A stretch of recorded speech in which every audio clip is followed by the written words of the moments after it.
For the longest time, I've wanted to marathon the Metal Gear Solid series. It really feels like there's something that I've just missed out on completely. Since 1998, every couple of years, I would stumble into some forum posts deeply analyzing aspects of the story. At first, it used to be fantastical wonderment about the future. Are there actual shadow governments and private military companies? Are we ever going to actually do genetic manipulation? It just seems so crazy.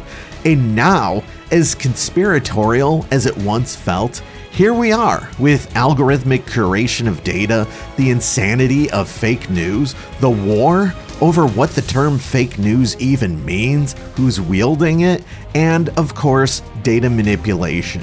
Metal Gear Solid predicted that society would move into the direction of its logistical extremes, and now here we are. And how much further will the madness go? Something I also like about Metal Gear Solid is that it's goofy, and it's video gamey, and it leans into it. It knows this fact, and is ridiculous on purpose at times. Reading about the bait and switch with Metal Gear Solid 2, where the game was advertised and shown in trailers as having one main character only for it to be switched out for another, and then there is an entire meta commentary on manipulation within the game itself, is just absolutely fascinating to me. I've read just a ton about these games. So why hasn't Never Chris played it?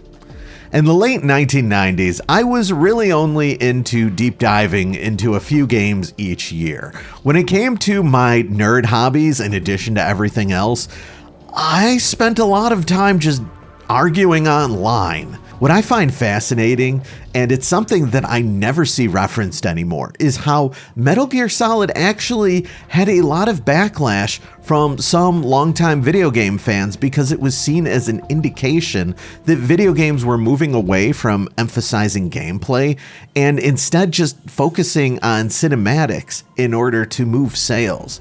There was a push against video games turning into movies, and as an 8-bit and 16-bit video game enjoyer, I kind of agreed with that viewpoint at the time. About 10 years ago, I did actually play through the first Metal Gear Solid, which is the only one that I've played. Even now, I understand where that complaint comes from. Metal Gear Solid feels less like a game that you can react to and more of an experience you need to learn. Now, before we move on to number 2, make sure to let me know why you think I should or should not play some of these games, depending on the type of feedback, which I love reading all of, especially the long posts. It'll help guide me in regards to future video retrospectives where I may check out some of these games. I actually do play new retro games pretty often, and in fact, I just finished playing through Doom 64 for the first time. Number 2 is Phantasy Star. Phantasy Star has two main delineations, the main Phantasy Star series and Phantasy Star Online. I want to play both of them. On paper, the original Phantasy Star game feels like a game I should have grown up with.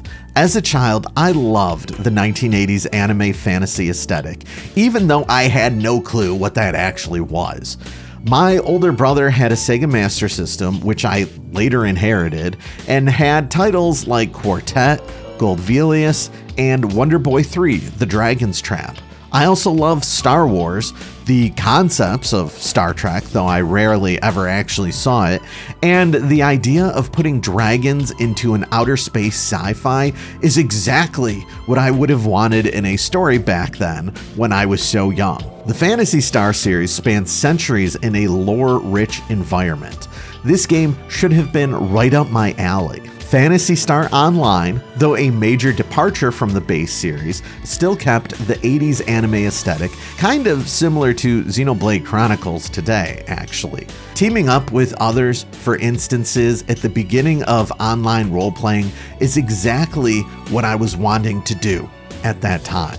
So why didn't Never Chris play it? For the Sega Master System, bro never got Phantasy Star. I had no idea it existed. In the late 90s, I actually did try to play a ROM of it. I just could not handle the first-person dungeon crawling, though. It was not for me, especially at that time. I was not in the mood to draw a map and painstakingly press forward inch by inch. I actually did play through the original, though, many years later, which is the only one that I've played, when it was re-released for the Switch in 2018 with an auto-mapping feature and a mode that increased the experience and cash drops while lowering the encounter rate. It's a little cheap, it feels like, at least as I'm saying it right now, but I really do feel like it improved the feeling of the game quite a bit. And I actually enjoyed it a lot. In regards to 2 through 4, well, the brother did have Phantasy Star 4, but I also found my brother very annoying at that time, and kind of avoided the things that he was into. He'd also crap on games like Final Fantasy and Secret of Mana for whatever reason, games that I was loving at that time, so I'd tell him that the camera behind the characters looked stupid, and that the game probably was dumb. Eventually, he sold his copy of Phantasy Star 4 at a pawn shop, as well as about 8 of my own games.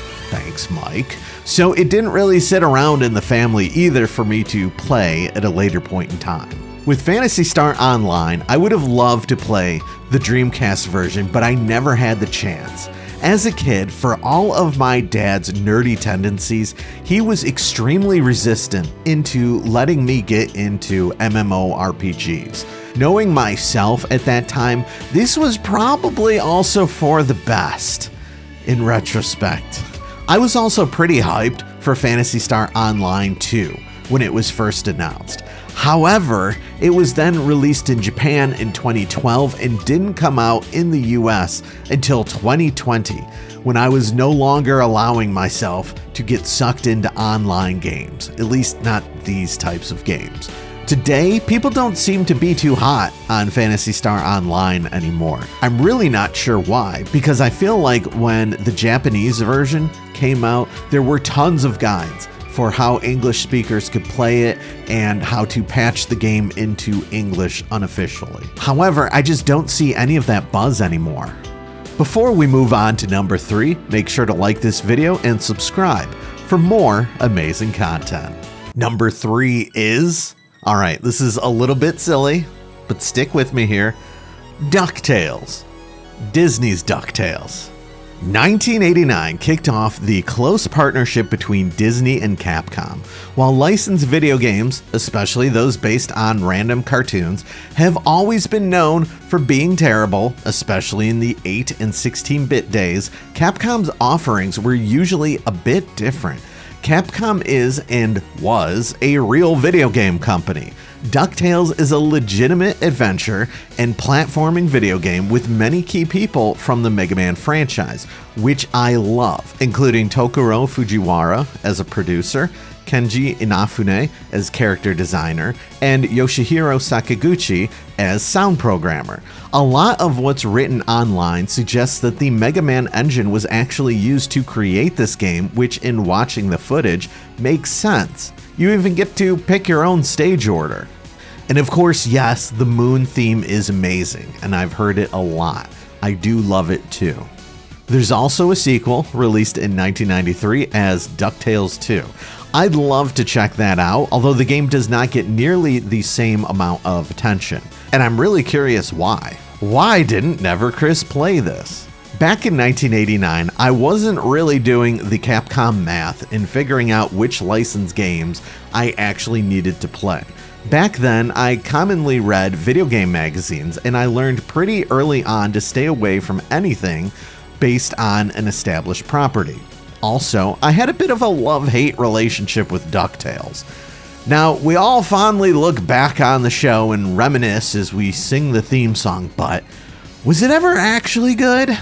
In the early 90s, DuckTales, along with all of the other American cartoons being rerun into the ground, agitated the crap out of me. The show never really actually seemed to do anything. It was just accessible enough to watch and avoid of any other passable entertainment, but hardly anything that I would consider good. Does anyone have like a top 3 episodes of DuckTales? Does anyone remember a single episode of DuckTales and not just the movie with the magic lamp? Like, does anybody fondly remember anything other than the theme song? I guess somebody needs to just phone Quentin Reviews, peel him off of all of the tween girl marathoning shit that he's watching, and maybe he can let us know how this thing holds up. Number 4 is Banjo-Kazooie. When I saw our boy Chibi crying tears of joy from the inclusion of Banjo and Smash Brothers, a game that he doesn't even play, I knew that I must have missed something in my childhood. Here they come.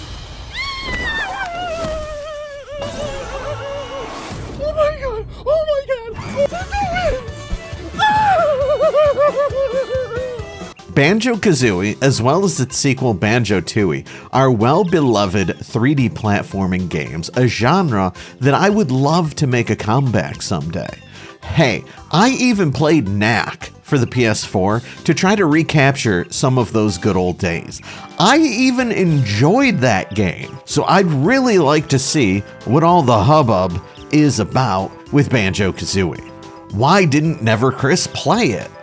Something about Banjo-Kazooie really annoyed me as a kid. It's the type of opinions you can't really have on YouTube without getting slammed for them.